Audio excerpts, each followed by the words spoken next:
Martine, fais la cuisine. Pour sa fête, Martine a reçu de sa marraine un livre de cuisine, de recettes savoureuses. Elle est impatiente d'en essayer quelques-unes, pas trop difficiles. Et puisque les vacances sont là, mais elle n'est pas très sûre de réussir du premier coup. Mieux vaut demander conseil à maman. Tout d'abord, dit la maman de Martine, il faut bien respecter les quantités indiquées dans ton livre. Pour cela, tu devras te servir de la balance et du verre à mesure, d'une cuillère à soupe et d'une cuillère à café. Maman inscrit dans le cahier de Martine le petit tableau que voici. Un grand verre égale 2 décilitres ou 20 centilitres ou 200 grammes. Une cuillère à soupe égale 25 grammes. Une cuillère à café égale 5 grammes. Par exemple, pour mesurer une cuillère à soupe de farine, tu remplis la cuillère. Ensuite, avec un couteau, tu fais tomber ce qui dépasse les bords.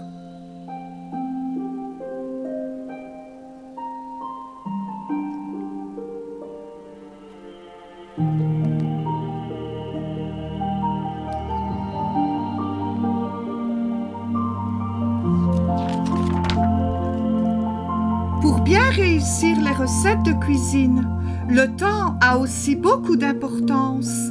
Ainsi, il faut 3 minutes pour cuire un œuf à la coque, 3 minutes dans l'eau bouillante, pas plus ni moins. Quand l'œuf est cuit, on enlève un bout de sa coquille, on le pose dans le coquetier, on lui coupe un petit chapeau, le jaune est juste à point. C'est utile, n'est-ce pas, de savoir cuire un œuf à la coque lorsque maman n'est pas là et que bébé a faim.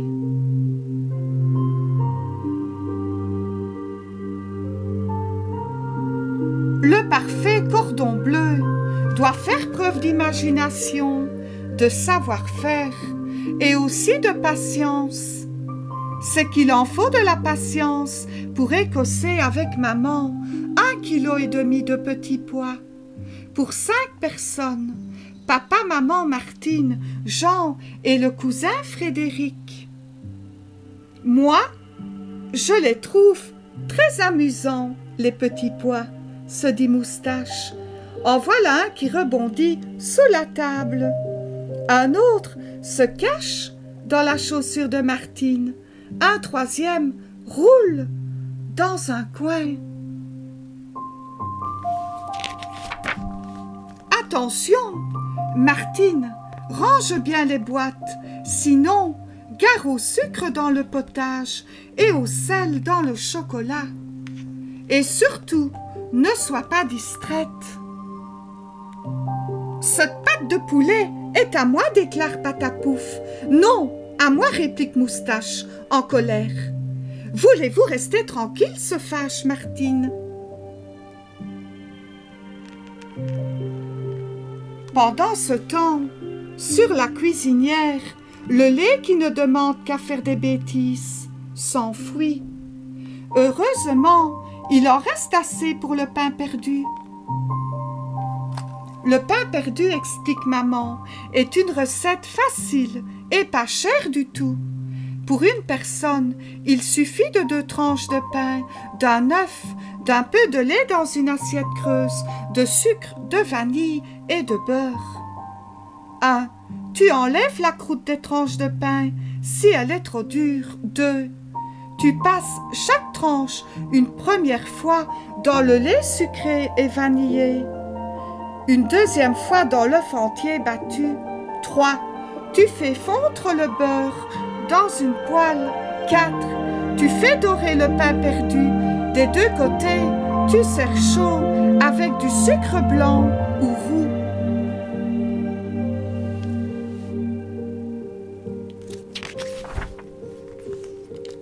midi, nous mangerons du poisson. C'est certain, se dit Moustache. Cela se devine à l'odeur. Et puis Martine a déjà préparé un œuf pour la mayonnaise. Roussette l'a pondu exprès. Et Martine est allée le chercher avec Patapouf au poulailler. Un bel œuf bien frais, lisse, comme une boule de billard. Comment réussir une mayonnaise? Ce n'est pas compliqué, dit maman. Il faut un jaune d'œuf, une cuillère à café de moutarde, du sel, du poivre, une cuillère à soupe de vinaigre, de l'huile. Dans un grand bol, tu mélanges vivement le jaune d'œuf, plus la moutarde, plus un peu de sel et de poivre. 2. Tu verses petit à petit l'huile en tournant, la mayonnaise devient épaisse. 3. Tu continues ainsi jusqu'à ce que tu aies la quantité nécessaire et tu ajoutes le vinaigre.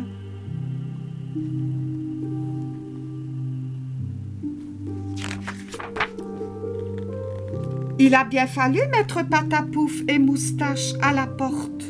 Pensez donc ces deux-là, ne rêvent que chapardage et mauvais coups. Si on rentrait par la fenêtre, propose Patapouf.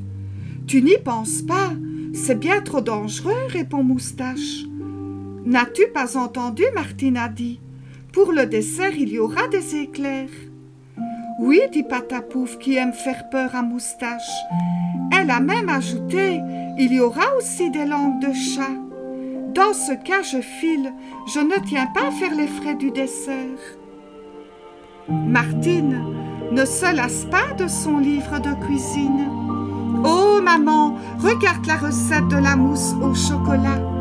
Si j'essayais, c'est délicieux la mousse au chocolat. Tu n'as qu'à suivre attentivement les indications de ton livre. Par personne, prévoir une barre de chocolat fondant, un œuf, une demi-cuillère à soupe de sucre en poudre, une cuillère à café de beurre. 1. Chauffer doucement le chocolat avec un petit peu d'eau et le délayer avec soin. 2. Dans un autre plat, séparer le jaune d'œuf du blanc. 3. Au jaune, ajouter le sucre en poudre. Battre avec le fouet pour obtenir une mousse. 4. Ajouter le chocolat fondu, le beurre ramolli, le blanc d'œuf battu en neige. 5. Verser dans des coupes et servir très frais avec des biscuits appelés langue de chat. Ce matin, maman a rapporté 1 kilo de rainettes du marché. Exactement les fruits qui conviennent pour préparer les pommes glacées.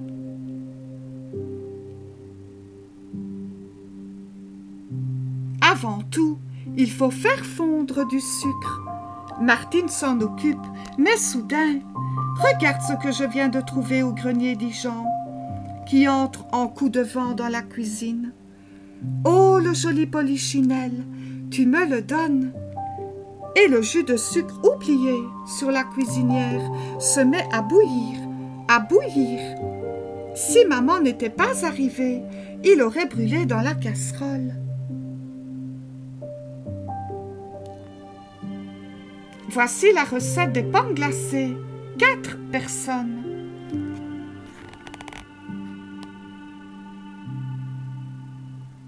4 pommes, rainettes de préférence. 10 à 15 morceaux de sucre blanc. 1. Faire fondre le sucre dans 2 décilitres d'eau. 2. Faire bouillir le jus. Lorsqu'il forme des petites boules, y placer les pommes pelées et vider au vide-pomme. Mettre cuire sous couvercle et surveiller la cuisson. Les pommes doivent rester entières. 3. Les placer une à une sur un plat. 4. Laisser épaissir le sirop et le verser sur les pommes. 5. Glacer au frigo.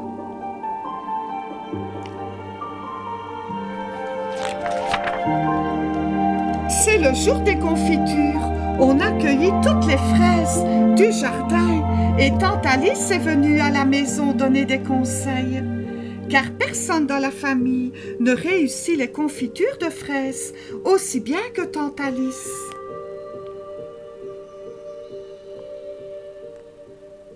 Confiture de fraises, recette de tante Alice. 1 kilo de fraises fraîches et mûres à point. 1 kilo de sucre minu. 1. Lavez rapidement les fraises. Elles ne doivent pas séjourner dans l'eau. Laissez égoutter. Enlevez les queues et coupez les fraises en petits morceaux. 2. Les mélanger au sucre dans la bassine et chauffer jusqu'à ébullition. 3. Laisser cuire pendant 4 minutes. 4. Mettre en pot. 5. Fermer les pots avec de la cellophane maintenue par un élastique.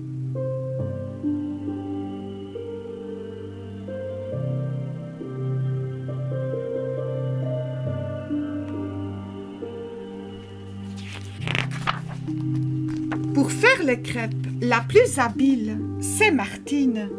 Enfin, c'est-à-dire, maman l'aide bien un peu. Préparer la pâte à crêpes n'est pas une mince affaire. Essayez vous-même. Pour 4 personnes, il faut 250 g de farine, 4 œufs, une pincée de sel, 50 g de beurre ramolli, un demi-litre de lait, une noix de levure. A. Préparation de la pâte. 1. Mettre la farine dans un plat creux. 2. Faire une fontaine au centre de la farine et y déposer les jaunes d'œufs, le sel et le beurre. 3. Mélanger le tout et délayer en versant le lait tiède. 4. Ajouter la levure, délayée auparavant dans un peu d'eau ou de lait tiédi et les blancs d'œufs battus en neige. 5. Déposer la pâte semi-liquide près d'une source de chaleur et la laisser lever. B. Cuisson. 1. Graisser une poêle, la chauffer très fort. 2. L'enlever un moment du feu et verser une mince couche de pâte. 3. Laisser roussir. 4.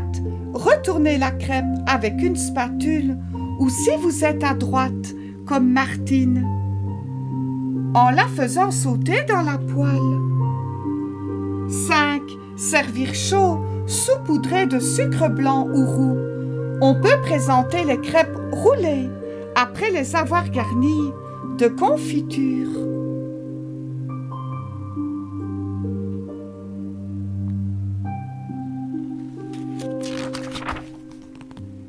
C'est dimanche. On a invité les grands-parents de Martine à venir dîner en famille, car ils sont curieux de goûter les petits plats que Martine prépare si bien, paraît-il. Justement, Martine sert un de ses potages aux poireaux, comme grand-père les aime. Bravo, Martine, c'est délicieux, dit-il. Dès demain, tu auras les jolis coquetiers que je t'ai promis. Et après quelques mois d'exercice, Martine sait vraiment cuisiner toute seule. Bien sûr, il y a des mets compliqués qui demandent beaucoup de savoir-faire et que seule maman peut réaliser. Mais tout de même, Martine est devenue un petit cordon bleu à sa manière. Avec un peu de patience et si vous suivez les conseils de votre maman, vous pourrez vous aussi réussir des recettes simples. Tout le monde à la maison sera surpris de vos progrès et se régalera.